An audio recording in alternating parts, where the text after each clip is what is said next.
One of the most incredible aspects of Trey Anastasio's guitar playing is his picking technique. In particular, his ability to effortlessly switch between different picking styles really stands out, and he does this not only in the composed sections of Phish's repertoire, but also while improvising. In this video, we will slow things down and take a close look at a handful of examples of Trey's versatility with his picking.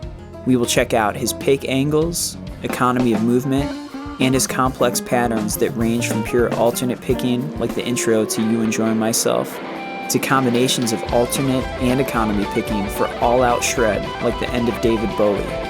Hopefully these examples can serve as exercises to help you hone in your own technique.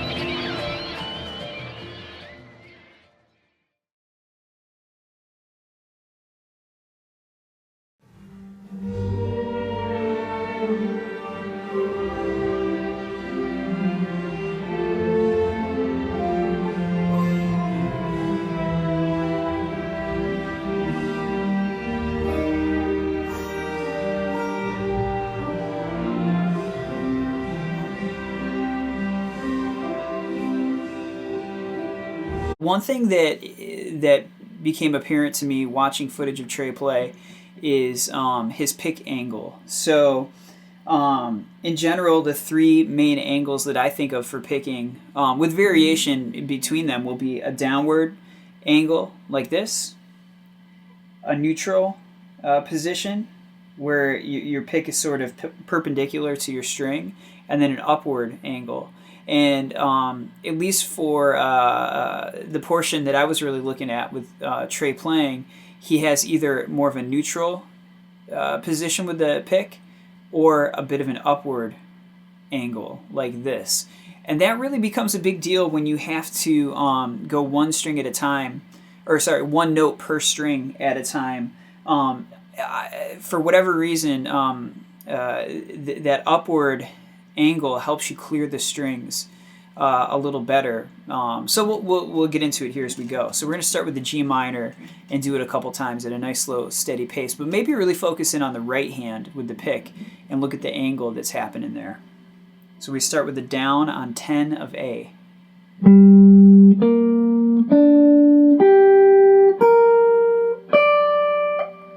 And that right there, in and of itself, just like all these chords we're gonna do here, can be its own exercise. And I would just do that over and over until you feel really comfortable with that.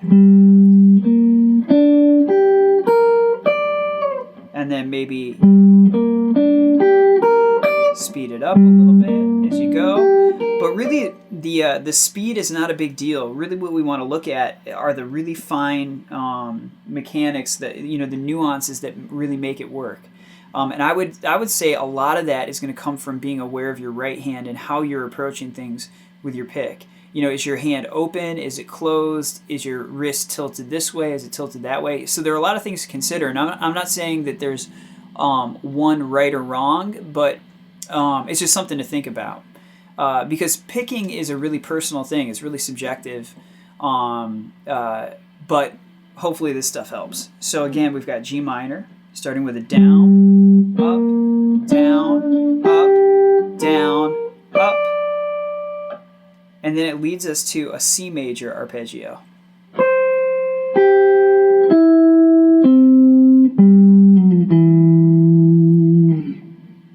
Let's do that again.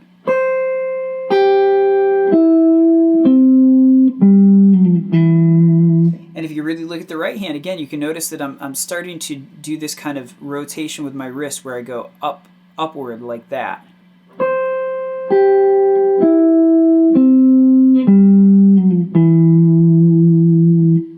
And that leads us to an F major arpeggio on 8 of A to start with a down.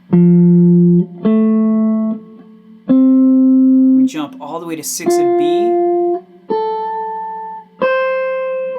Let's do that a couple times. Down on 8 of A.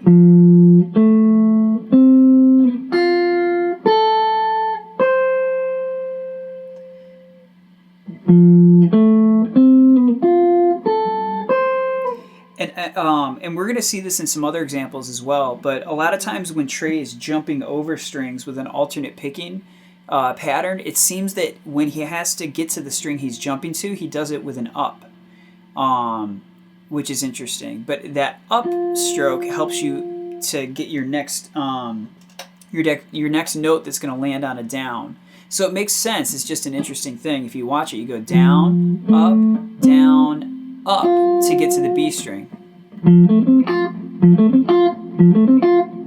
Okay. And then that leads us to the next arpeggio, which is going to be a C major.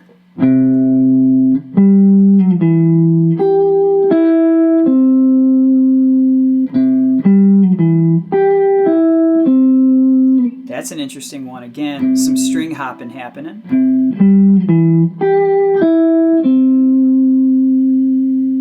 And that leads us to the next thing, which is going to be E flat major.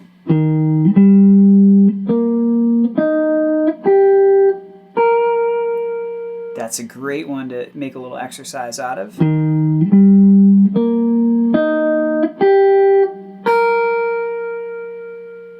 And then we're back to a G minor situation here.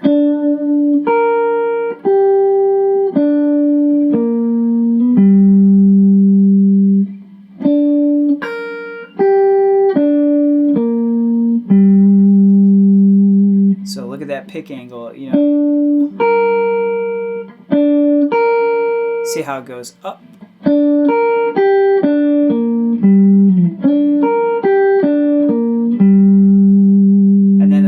Our next little run here with the C major arpeggio again.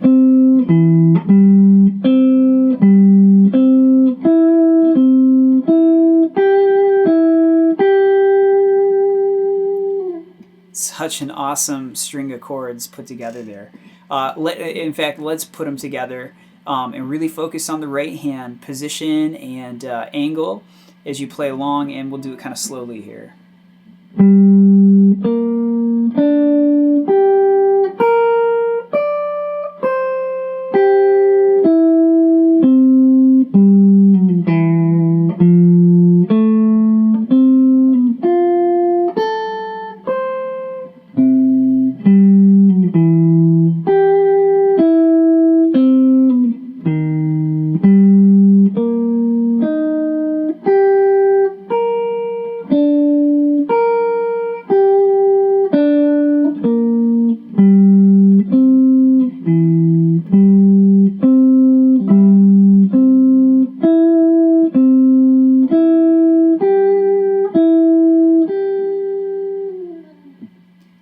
Awesome. So one last thought here that we're going to touch on later too.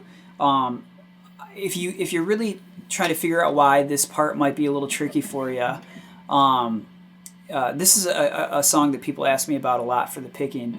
I think that one of the reasons for it is there's a little bit of inside picking happening, which if you're unfamiliar with that term, what it is, if you go to the B string and the E string, and let's say we're picking back and forth, there are two main ways to do that. You can do outside picking, where you do a downstroke on B and then an upstroke on E. So you go down, up, down, up. That would be outside picking because you're sort of going on the outside of the strings like that. Now the other way, which is I think considerably more difficult, is inside picking, where you start in between the strings you're going to be playing. Instead of outside them, you're going to be inside. So you would go up on B, down on E.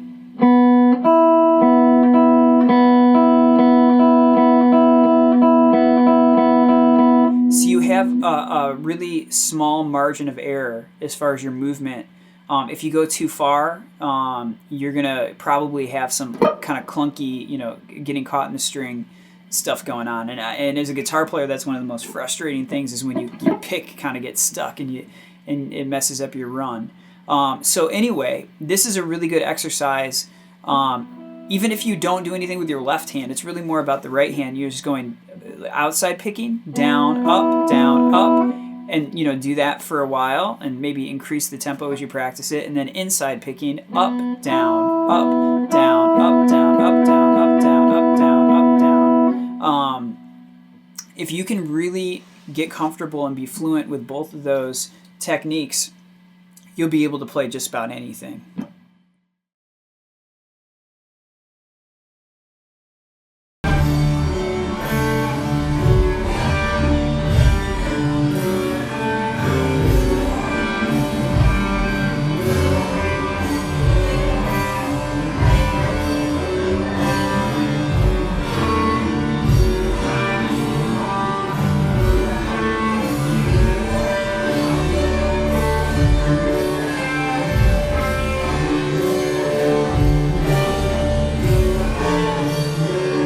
This one is really, really cool and really unique, and just absolutely mind-blowing that Trey came up with this on the spot as fast as he did. Like the sheer just tempo that he's playing this at is incredible, and it's a complex pattern. So let's look at this. We're gonna go 5th fret of A to start out, and we go down, down, up, down, down, up, down, up. So right there, that's the thing I would try to put together as an exercise, is getting that in time, going down, down, up, down, down, up, down, up, down, down, up. Well, I'm just going to play it a few times, even though it kind of moves on in the actual lick, or the jam. Let's stay on that thing for a minute. So we just go down, down, up, down, down, up, down, up, down, down, up, down, down, up, down, up. Which is such a cool pattern. Again, down, down, up, down, down, up, down, up, down, down, up, down, down, up, down, up, down, down. So let's play the whole little clip here we're doing. So we go down, down, up, down, down, up, down, up.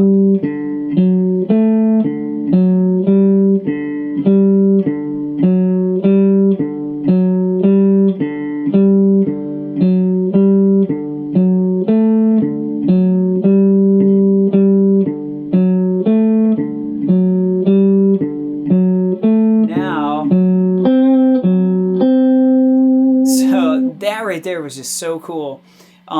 So he turns the D major triad into a dominant chord. So if you can imagine, doing a D7 like in this shape, that's kind of what's happening here. I'm going to go from that particular spot right there. Actually, I'll go the D major that leads right into it. So 5th fret of A, we go 5, 4, 7, then 5, 4, 5, 4, 5. And then, I'm not sure if he meant to do this, but it's super cool. He does the flat 9 here.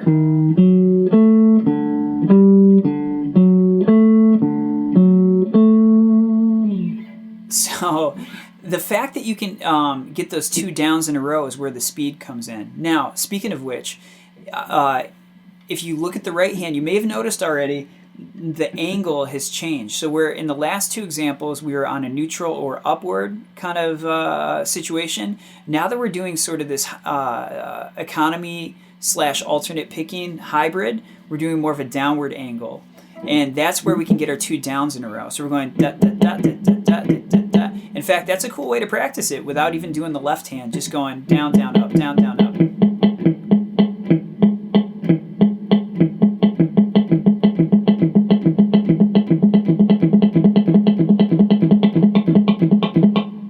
So let's play that whole taste section again.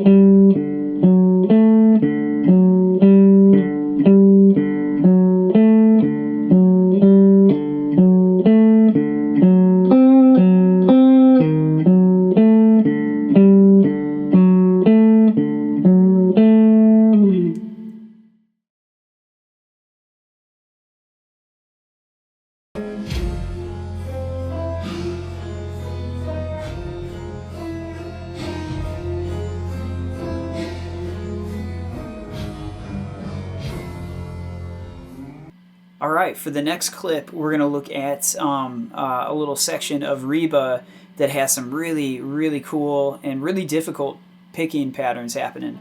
So it kind of is a continuation of some of the technique we were doing from the Taste Jam, where we have a down, down, up kind of thing. But now we're going to span over a few more strings and even have to jump over a string here, a string or two, really. So we're going to start on the, let's see here, the 8th fret of A to get it going. And we're going to do this kind of, this is an F minor major 7, which is just a really cool sounding chord anyway. But the pattern's going to go like this. We're going to go down, down, down, up, down, down, down, up, down, down, up, down, up, down, down, down, up, down, down, down, up, down, up, down, up. Here we go again. We're going to go down, down, down, up, down, down, down, up, down, down, up, down, up, down, down, down, up, down, down, down, up, down, up, down, up. And once again, really take note of the angle of the pick. It's going down, and how, even though I'm doing multiple downs in a row as far as going down the strings, I'm doing it with one constant motion rather than separate downs for each string. So it's not a thing where you're going like that, like separate picks, but it's a flow down. So cool, have fun with that one. It's an awesome one.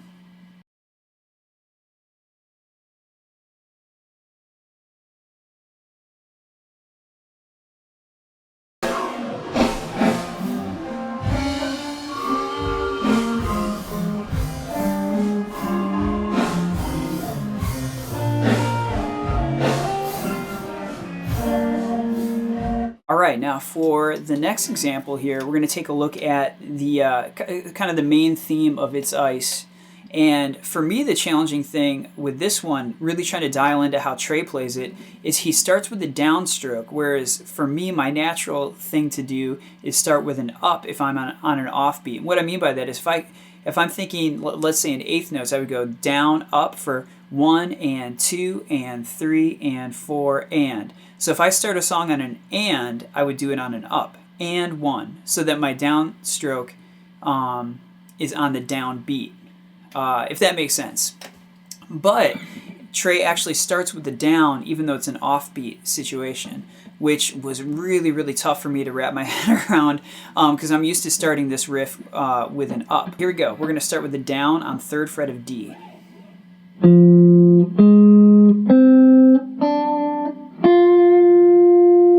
Now, that last stroke was a down, but it's a quarter note, so we have a little time to get back up for another down to start the run again.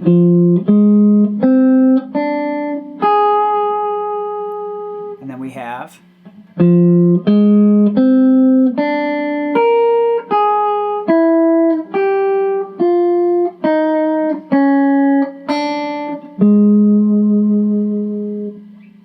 Let's do it even slower.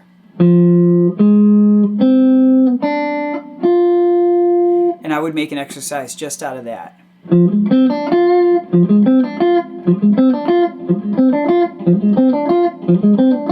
if you want a little extra challenge, try starting with an up.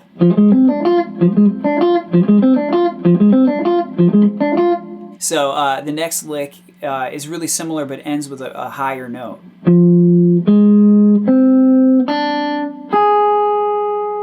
Then we start with the down again on 3 of D.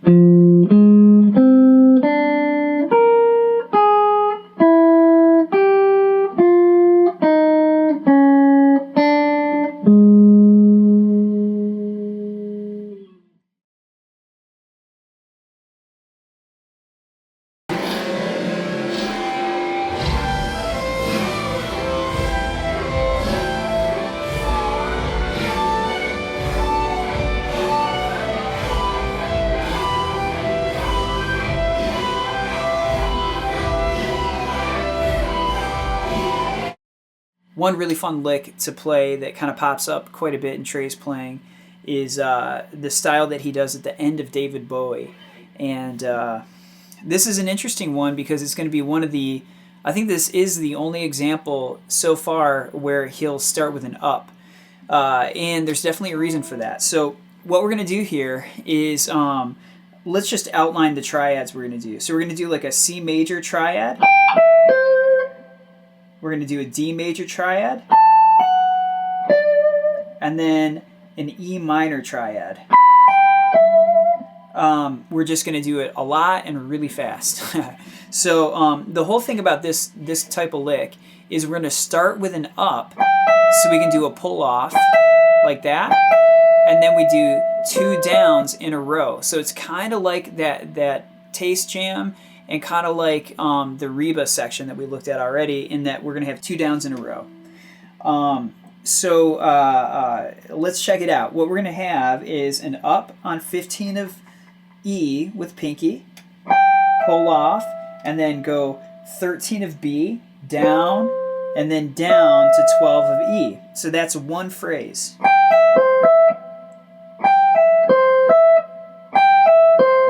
I think sometimes one thing that can be a bit of a trip for people when they're first trying this lick is really timing the pull off so that it's still in time.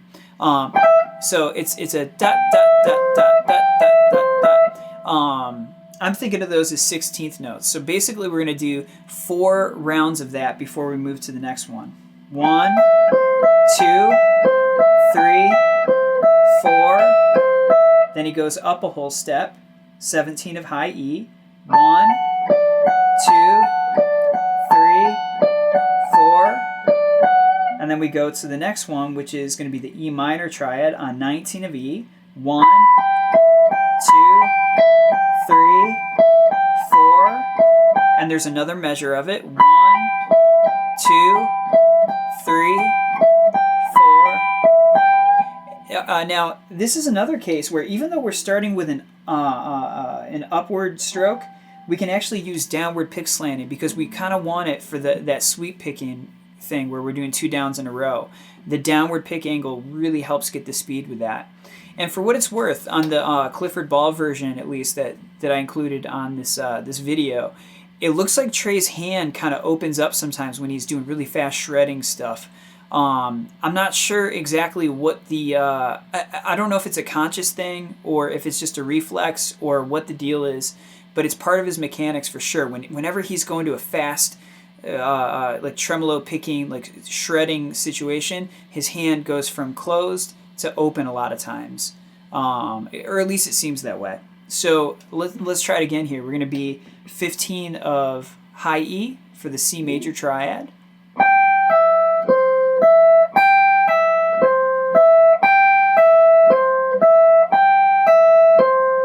D major,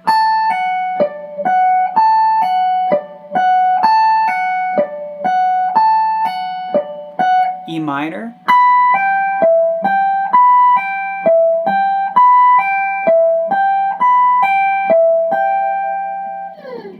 and then he just ends up, doing it super fast.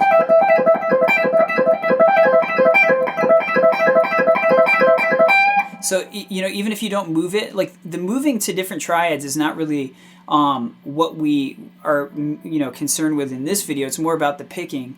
So you could just stay on one, maybe just do the C major triad and try to get the speed up a little bit.